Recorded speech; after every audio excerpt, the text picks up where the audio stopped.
జయ జయ జయ జయ శ్రీ హనుమా జయ జయ జయ జయ ప్రభుదయ గనుమా జగదభివందన జ్యోతలు గొనుమా జయ హే శ్రీమన్ హనుమా జయ హే శ్రీమన్ హనుమా.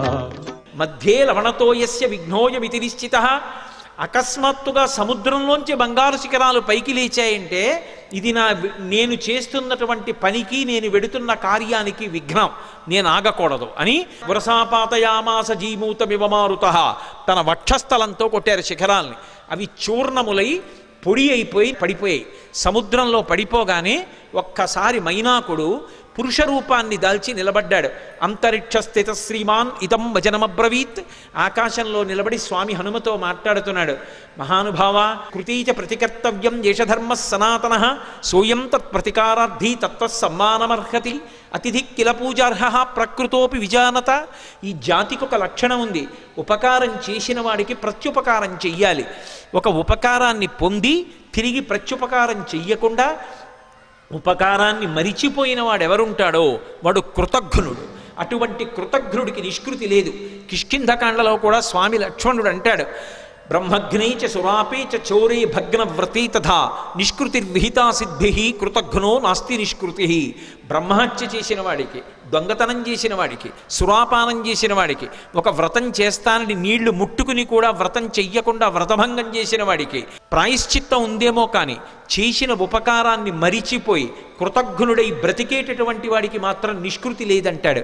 కాబట్టి కృతీచ ప్రతికర్తవ్యం దేశధర్మ సనాతన. ఉపకారం చేసిన వాడికి ఉపకారం చెయ్యొద్దు. నేను సముద్రంలో దాక్కున్నాను, దాక్కోవడానికి నాకు అవకాశం ఇచ్చి సముద్రుడు ఉపకారం చేశాడు. ఒకానొకప్పుడు పర్వతాలకన్నిటికీ కృతయుగంలో రెక్కలుండేవి. పర్వతములు ఎగిరి వెళ్ళి ఎక్కడ కావాలంటే అక్కడ దిగేవి. అలా దిగుతున్నప్పుడు గ్రామాలకి గ్రామాలు, మునివాటికలు నశించిపోతుండేవి. అందరూ హాహాకారాలు చేస్తే దేవేంద్రుడు తన వజ్రాయుధంతో పర్వతాలకు ఉండేటటువంటి రెక్కలు తరిగేశాడు. అలా తరిగేస్తున్నప్పుడు నా రెక్కలు కూడా తరిగేస్తాడని నేను భయపడి భయంతో రెక్కలు ఉన్నా ఎగరలేక ఉండిపోయాను. మిత్రత్వాన్ని పాటించి అయ్యో రెక్కలున్నా ఎగరలేకపోతున్నాడని తీసుకొచ్చి సముద్రంలో పడేశాడు. నేను వెళ్ళి రాక్షసుడు పైకొచ్చేటటువంటి బిలమార్గానికి అడ్డుగా పడ్డాను. ఇంద్రుడు ఓరకంట చూసి పోనీలే భయంతో కదలడు కాబట్టి బిలమార్గం మూసుకుంది, రాక్షసులు పైకి రారు. ఉభయత్రా ఉపకారం జరుగుతుందని ఊరుకున్నాడు. రెక్కలున్నా కదలలేక ఆనాటి నుంచి ఈనాటి వరకు సముద్రంలో పడున్నాను. నీ తండ్రి వాయుదేవుడు నాకు ఉపకారం చేశాడు. ఆ తండ్రికి కొడుకువి నువ్వు. ఆత్మావై పుత్రనామాసి. ఆయనకి ఉపకారం చేస్తే ఎంతో, ఆయన కొడుక్కి ఉపకారం చేస్తే అంతే. అందుకని నువ్వు వెడుతున్నప్పుడు నీకు నేను ఉపకారం చెయ్యొద్దు. అతిథి కిల పూజార్హ ప్రకృతోపి విజానత.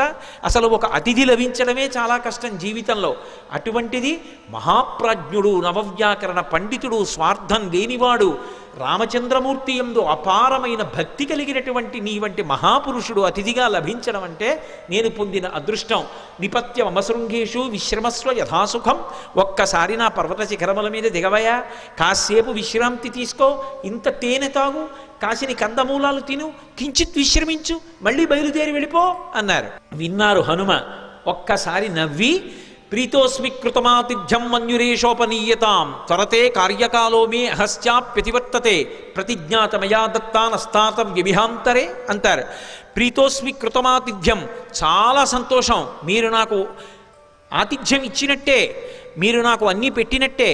కానీ అన్యురేషోపనీయతాం, మన్యువు పెట్టుకోకండి, అంటే కోపం పెట్టుకోకండి మనసులో. మీరు అన్న మాట నేను పాటించలేదని ఏమనుకోకండి. నేను ప్రతిజ్ఞ చేశాను, రామకార్యం మీద ఎక్కడా ఆగను. రామచంద్రమూర్తి విడిచిపెట్టిన బాణం ఎలా వెడుతుందో అలా వెడతానన్నాను. అలా వెడతానన్నవాడిని అలా వెళ్లకుండా మధ్యలో దిగి విశ్రాంతి తీసుకుని వెడితే రామబాణంలా వెళ్ళినట్టు ఎలా అవుతుంది? ఇది హనుమ యొక్క ప్రజ్ఞ. అంతటి ప్రాజ్ఞుడైన, అంత శక్తివంతుడైన కేవలం నా ప్రయత్నం చేత సాధిస్తాననరు. రామచంద్రమూర్తి యొక్క సహాయం కావాలి. యథా రాఘవ నిర్ముక్త శరశ్వసన విక్రమ. రాముడు వదిలిన బాణంలా వెడతాను. రామానుగ్రహం ఉండాలి. ఎవడైనా జీవితంలో వృద్ధిలోకి రావాలనుకున్నవాడు తాను చెయ్యవలసిన పని తాను చేస్తూ, తన ప్రయత్నం తాను చేస్తూ, ప్రయత్నానికి పక్కన భగవంతుని యొక్క అండదండలు కూడా కలగాలని కోరుకోవాలి. భగవంతుని యొక్క ఏ అనుగ్రహం లేకుండా కేవలం తన ప్రయత్నం వలన సాధిస్తాననుకోవడం మూర్ఖత్వం. ఎప్పుడూ అలా సాధించలేడు. ఈశ్వరుని యొక్క అనుగ్రహం తోడు కావాలి. అందుకే నేను కాదు, రాముడి విడిచిన బాణంలా వెడతాను, రామానుగ్రహం నా యందు నిలబడాలన్నారు. అందుకే మహానుభావుడు నేను రామబాణంలా వెడతానని ప్రతిజ్ఞ చేసి మధ్యలో ఆగలేను. అవతల వేళ దాటిపోతోంది, తొందరగా వెళ్ళాలి. ఏమనుకోకండి, ఎంత మర్యాదగా మాట్లాడతారో. ఒక్కసారి ముట్టుకున్నారు, ప్రీతోస్వీకృతమాతిథ్యం, మీరు నాకు ఆతిథ్యం ఇచ్చినట్టే. ఒక్కసారి ఇలా చెయ్యి వేశారు, ముందుకి దాటి వెళ్ళిపోయారు. సమస్త భూతములు ఆశ్చర్యపోయే, ఏమి ప్రజ్ఞావంతుడు. ఉపాసకుడు ముందు దైవాన్ని ఉపాసన చేయడం మొదలు పెట్టగానే ముందొచ్చేటటువంటి ప్రతిబంధకం ఏమిటంటే నమస్కారం. వద్దు మహాప్రభో అన్నా సరే వచ్చి కాళ్ళ మీద పడిపోతారు. ఎక్కడ కనబడితే అక్కడ నమస్కారాలు చేస్తారు. ఇవన్నీ బాగానే ఉన్నాయి, నా అంతవాడు ఎవడుంటాడని లోకంలో అనుకున్నాడో చతికిల పడి జారిపోతాడు. కాదు కాదు, ఇవన్నీ నమస్కారాలు ఈశ్వరుడికి చెందుతాయి. నేనంతటి వాడిని నిమిత్తమాత్రం అనుకున్నవాడు ఎవరున్నాడో వాడు వృద్ధిలోకి వస్తాడు. అందుకే మైనాకుడంతటి వాడు బంగారు శిఖరములతో పైకొచ్చిన ముట్టుకుని మర్యాదగా వెళ్ళిపోయారు తప్ప అక్కడ దిగలేదు, నిలబడలేదు. ముందుకెళ్ళిపోయారు.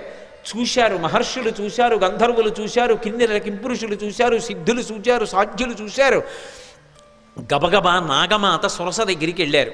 వెళ్ళి ఆవిడితో అన్నారు, అమ్మా అమ్మా ఆశ్చర్యం, అయం వాతాత్మజ శ్రీమాన్ ప్లవతే సాగరోపరి హనుమాన్ నామ తస్యత్వం ముహూర్తం విఘ్నమాచర. అమ్మా ఆశ్చర్యం చూశావా, స్వామి హనుమ సముద్రాన్ని లంఘించి వెళ్ళిపోతున్నారమ్మా. నువ్వు నాగమాతవి, సొరసవి, ఏది ఒక్కసారి రాక్షస రూపాన్ని పొంది విఘ్నాన్ని కల్పించు. ఆయన ఏ పాటి నిలదొక్కుంటారో చూద్దాం. అమ్మ వెళ్ళిపోతున్నారమ్మా, తొందరగా విఘ్నం కల్పించు అన్నారు. అడగచ్చా ఆ మాట అంటే ఇందులో ఒక విశేషం ఉంది. అసలు ఆ పేరే ఎంత గొప్ప పేరో, సురస. 3 అక్షరాలు కాబట్టి బేసి సంఖ్య. ఆడపిల్ల పుట్టినప్పుడు పెట్టడానికి యోగ్యమైన పేరు. పైగా అది నాగుల యొక్క తల్లి, అన్నిటిని మించి దక్ష ప్రజాపతి యొక్క కూతురు. అందుకని దాక్షాయణి అన్న పేరు అన్వయం అవుతుంది. ఆవిడ సామాన్యురాలు కాదు, అంత గొప్ప తల్లి. అందుకే సురస అని పేరు పెట్టారు. శరణం శరణం మారుతి చరణం శ్రీకర మంగళ శుభకర చరణం ఇహ పరదాయక శ్రీ గురు చరణం ఈప్సితదాయక భవభయహరణం ఈప్సితదాయక భవభయహరణం శరణం శరణం మారుతి చరణం. సర్వం శ్రీ ఉమామహేశ్వర పరబ్రహ్మార్పణమస్తు.